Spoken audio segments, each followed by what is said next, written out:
疾管署公布，顶礼拜新增加4例流感死亡个案，对发病到死亡平均1礼拜内就断去啊。若讲到南部天狗节疫情也当咧严重，顶礼拜增加55例，其中54例就伫咧台南。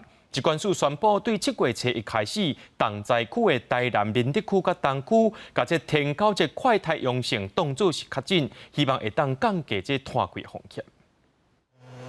环保人员伫巷仔内厝消毒水，要防止蠓仔生炭。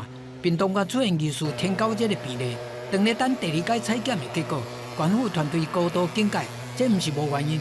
根据疾管署上新的统计，顶礼拜增加55例天狗节本土病例，其中台南市54例。疾管署甲南高屏3县市列作上悬的风险地区，为着减少确诊的时间差，按7月初一开始，重灾区的台南市林德区、东区。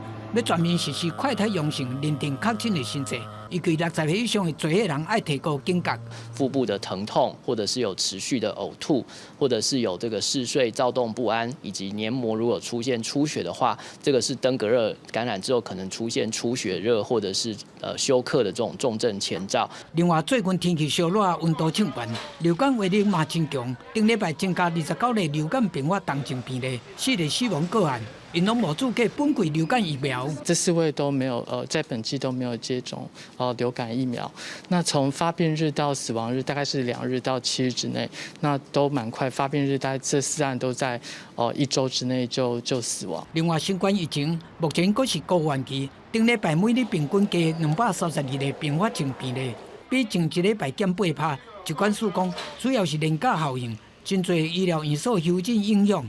怪注意年假了的变化，也若高出疫情，顶礼拜加17例本土病例，累计国内已经有198例高出确定病例，包括185例本土，13例境外移入。记者综合报道。